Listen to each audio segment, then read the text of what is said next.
Hello and welcome. Before we begin, I want to invite you to slow down for a moment. Take a gentle breath in and slowly let it go. There is no rush here. No pressure to be perfect. No need to prove anything to anyone. This moment is yours. Today we are going to talk about something that quietly shapes every successful life. Something that determines whether dreams stay as dreams or become reality. Something far more powerful than talent, luck, or intelligence. Today, we are talking about self-discipline. Not the harsh, punishing kind you may be imagining. Not the cold voice that says, you must suffer to succeed. But a deeper, kinder, and far more powerful force. Self-discipline is what helps you stand firm when motivation fades. It is what guides you when emotions try to pull you off course. It is what builds a life, one quiet decision at a time. Many people search for shortcuts. They wait for confidence. They wait for inspiration. They wait for the right moment. But the truth is simple and uncomfortable. The right moment is built, not found. And the tool that builds it is self-discipline. If you've ever felt stuck, if you've ever promised yourself you would change, only to fall back again, if you've ever wondered why progress feels so hard, this message is for you. So stay with me, listen slowly, and allow these words to sink in. Because understanding the power of self-discipline may be the beginning of a very different future. Part 1. Self-discipline is not punishment, it is freedom. When most people hear the word self-discipline, they feel resistance. They imagine restriction. They imagine sacrifice. They imagine a life without joy. They believe self-discipline means saying no to everything they want. But this belief is one of the greatest misunderstandings of our time. True self-discipline is not about punishment. It is not about forcing yourself to live a smaller life. Self-discipline is about choosing a better one. Think about this for a moment. When you lack self-discipline, you are not free. You are controlled by impulses, by moods, by distractions, by habits you did not consciously choose. You eat what you crave, not what you need. You scroll when you should rest.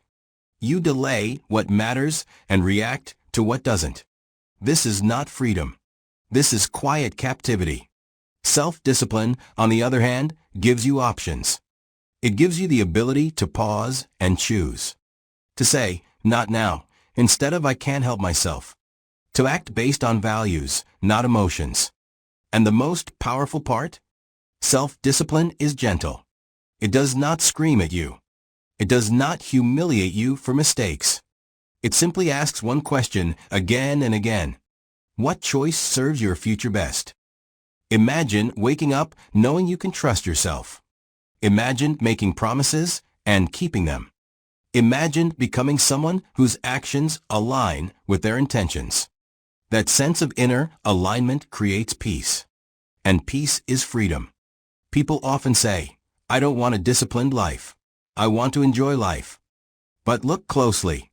Who enjoys life more?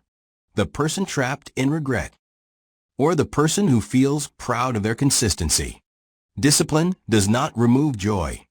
It removes chaos. It removes the constant inner conflict between what you want now and what you want most. When you develop self-discipline, your mind becomes quieter.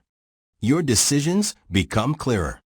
Your confidence grows, not from words, but from evidence. You begin to see yourself differently. You stop saying, I'll try, and start saying, I do. This is not a transformation that happens overnight. It is built slowly, patiently, through small, repeated choices. And that is exactly why it works. Because real change does not come from dramatic moments. It comes from quiet consistency. Self-discipline is not a cage. It is the key. And once you hold that key, you will realize something important. You were never weak. You were never incapable. You simply hadn't learned how powerful you could become. Part 2. Why motivation fades, but discipline remains. Motivation is exciting. It arrives suddenly. It fills you with energy. It makes you believe that this time, everything will change. You wake up early. You feel focused. You tell yourself, from today on, I will be different. And for a while you are. But then, life happens. You feel tired. You feel bored. You feel discouraged. And motivation quietly disappears. This is not a personal failure. This is human nature. Motivation is emotional. It rises and falls with mood, environment, and circumstances. It depends on how you feel, and feelings are never stable. That is why so many people start strong and fade away. They wait to feel like doing the work. They wait for excitement. They wait for confidence. But lasting change does not wait. This is where self-discipline enters. Self-discipline does not ask how you feel. It asks what needs to be done. It is calm. It is steady. It does not rush, and it does not quit. When motivation fades, discipline remains. Think about the people you admire most. The ones who seem consistent, reliable, grounded. They are not motivated all the time. They simply decided that some actions are non-negotiable. They show up even when they feel uninspired. They continue even when progress feels slow. They act not because it feels good, but because it matters. And here is the truth most people avoid. The days you don't feel like doing the work are the days that shape you the most. Anyone can act when they feel excited. But character is built when comfort disappears. Discipline is the bridge between intention and reality. You may want a better life. You may dream of change. But discipline is what turns desire into action. And action, repeated daily, becomes identity. At first, discipline feels uncomfortable. It feels unnatural. It feels heavy. But only because you are not used to it. Over time, discipline becomes lighter. It becomes familiar. It becomes part of who you are. Just like brushing your teeth. Just like tying your shoes. Just like breathing. You no longer debate with yourself. You simply act. And something remarkable happens. As discipline grows, motivation begins to follow, not the other way around. You start feeling motivated because you are consistent.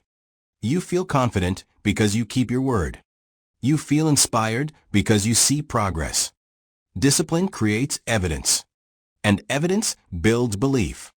Belief builds confidence. This is why relying on motivation alone is dangerous. It keeps you dependent on feelings. It keeps you waiting. Discipline sets you free. It teaches you that you don't need to feel ready to begin.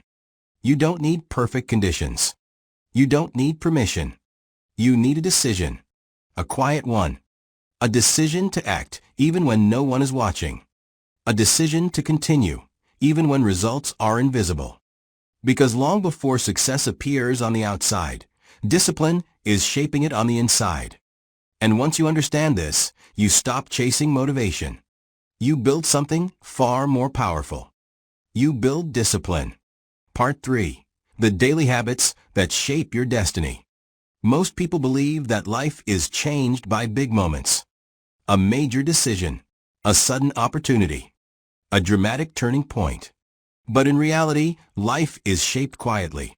It is shaped by what you do every day. By the habits you repeat without thinking. By the small choices you make when no one is watching. Your destiny is not built in a single moment of courage. It is built in thousands of ordinary moments.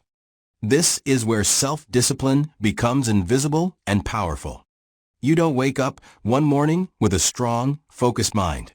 You build it by choosing to focus again and again. You don't suddenly become confident. You earn confidence by keeping small promises to yourself. You don't create a meaningful life through intensity. You create it through consistency. Daily habits may seem insignificant, but they are never neutral. Every habit is a vote. A vote for the person you are becoming, or a vote for the person you are leaving behind. When you wake up and reach for your phone without thinking, that is a habit shaping your attention. When you choose to learn for 10 minutes instead of scrolling, that is a habit shaping your future. Self-discipline lives in these moments. It is not loud. It does not announce itself. It simply repeats. Day after day. Choice after choice. And this repetition creates momentum. At first, habits feel fragile. Easy to break. Easy to avoid. But with time, they grow roots. They begin to support you, rather than demand effort from you. This is why disciplined people seem calm. They are not constantly deciding what to do next. Their habits have already decided for them. They don't rely on willpower every day. They rely on systems. Simple routines, clear boundaries, predictable actions. And these systems protect them on difficult days. On days when energy is low. On days when emotions are heavy. On days when motivation is gone. Discipline does not ask you to be perfect. It asks you to be consistent. Missing one day does not ruin progress. Quitting does. The power of daily habits is not in their size, but in their direction. Small steps taken in the right direction will always outperform large steps taken occasionally. This is how self-discipline changes identity. You stop saying, "I want to be someone who," and start saying, "I am someone who." You become someone who shows up. Someone who finishes. Someone who follows through.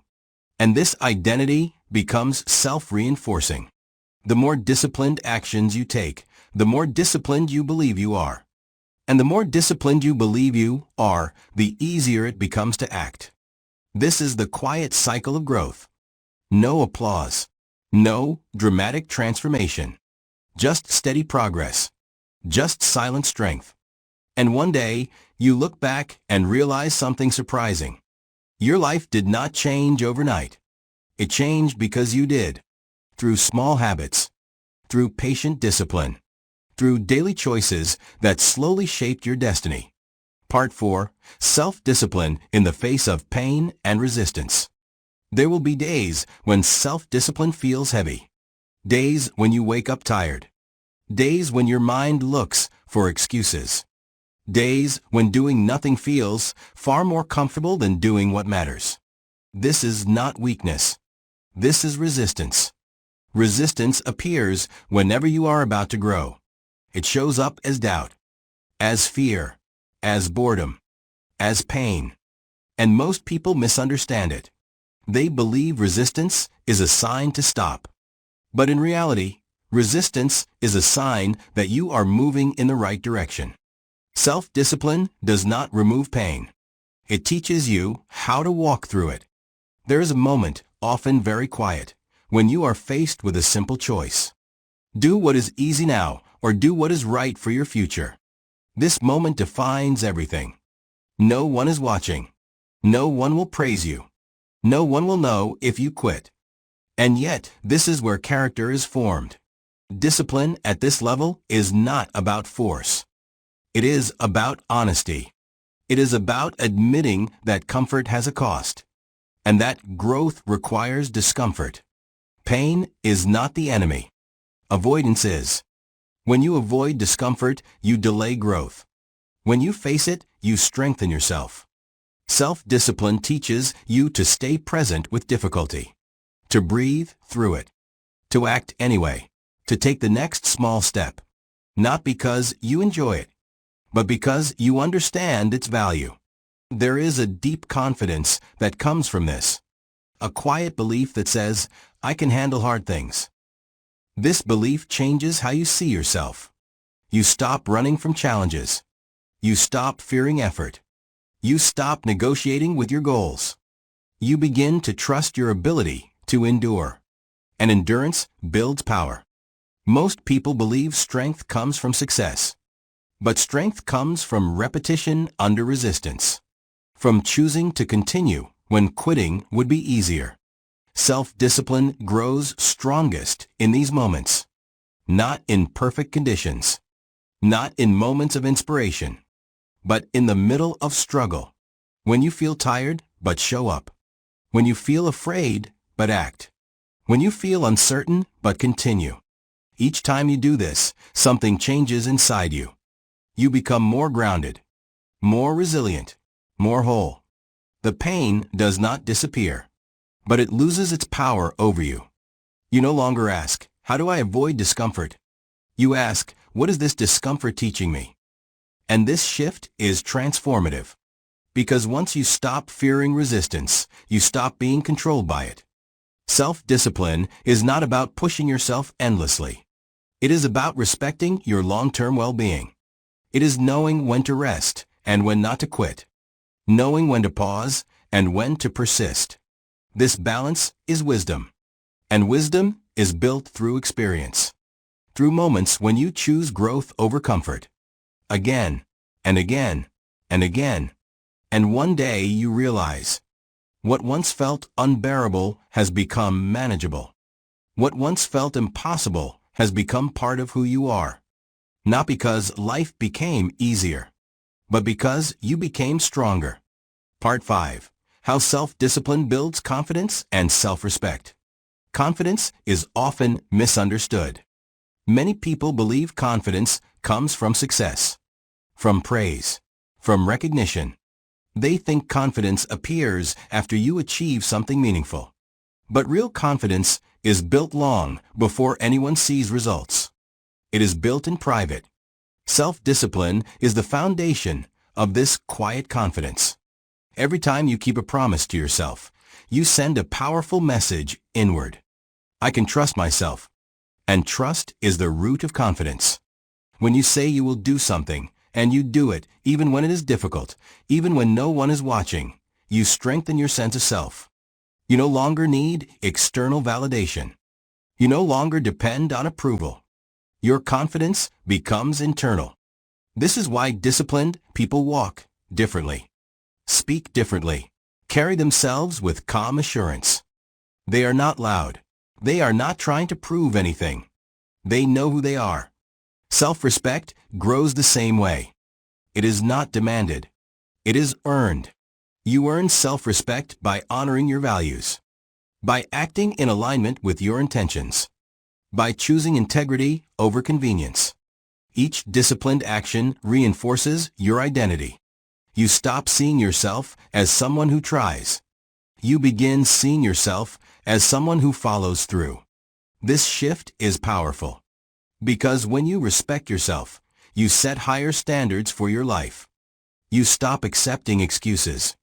You stop tolerating patterns that harm you. You stop settling for less than you know you deserve.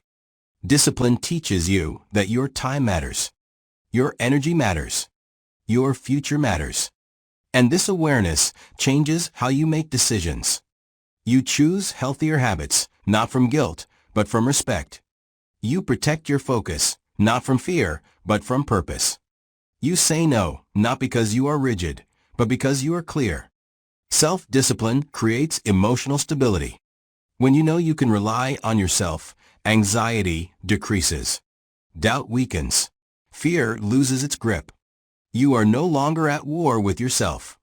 Instead, you become your own ally. And this inner alignment creates strength. Not the aggressive kind. The grounded kind. A strength that does not need to be announced. Many people chase confidence through external achievements. But without discipline, those achievements feel fragile. One failure can destroy them. One criticism can shake them. Discipline builds something deeper. It builds resilience. You understand that progress is not linear. That setbacks are part of growth. That consistency matters more than perfection. This understanding creates peace. You stop judging yourself harshly. You stop comparing your path to others.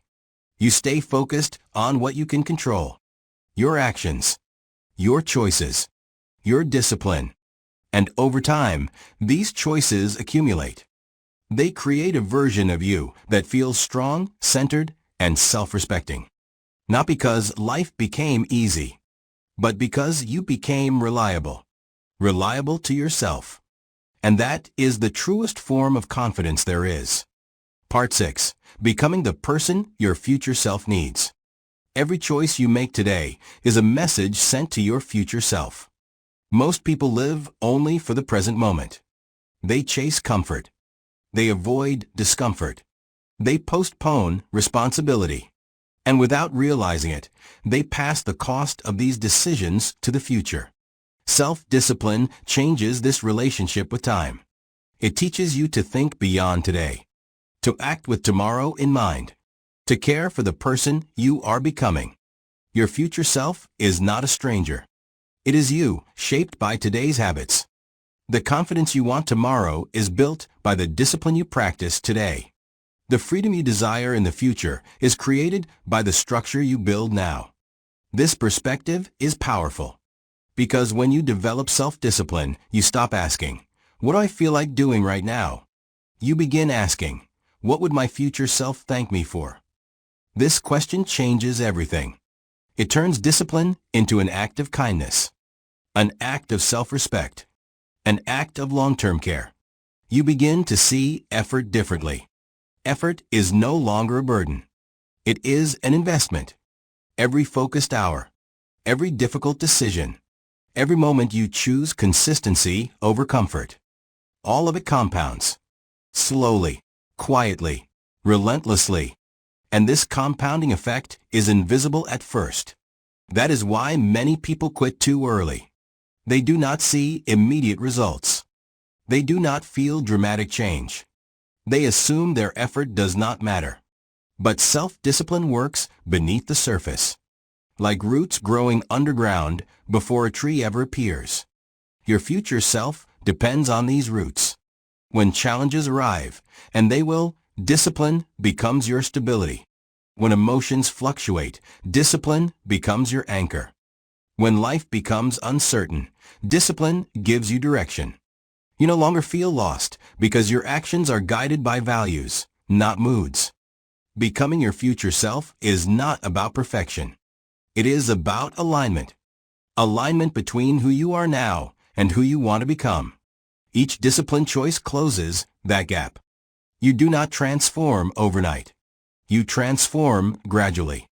And one day, almost without noticing, you realize you have become someone different. Someone calmer, stronger, more intentional. Not because life changed, 18, but because you did. This is the quiet miracle of self-discipline. It does not demand attention. It does not seek recognition. It simply builds a life you can stand behind. A life you respect. A life your future self will look back on and say, "Thank you for not giving up. Thank you for choosing growth. Thank you for staying disciplined when it was hard." And in that moment, you will understand something deeply true. Self-discipline was never about restriction. It was about becoming who you were always meant to be. As we come to the end of this journey, take a moment to pause. Not to rush forward. Not to judge yourself. But to reflect. Self-discipline is not something you suddenly master. It is something you practice. Quietly, patiently. One decision at a time. You do not need to change your entire life today. You do not need to be perfect. You only need to be honest. Honest about where you are. Honest about where you want to go. And honest about the small steps required to get there. Self-discipline begins the moment you decide to stop betraying your future for temporary comfort. It grows each time you choose effort over excuses. Consistency over intensity. Meaning over ease. And with time, it gives you something priceless. Self-respect, inner peace, and a quiet confidence that no one can take away. Remember this. You are not weak. You are not broken. You are simply becoming. And becoming takes discipline. If this message resonated with you, if these words helped you see yourself more clearly, I invite you to stay with us. Subscribe to the channel for more deep, meaningful stories designed to help you grow slowly, steadily, and sincerely. Turn on the notification bell so you never miss a new video. And continue your journey by watching the next video, where we explore another powerful idea that can change the way you think, feel, and live. Thank you for listening. Thank you for being here. And most importantly, thank you for choosing to invest in yourself.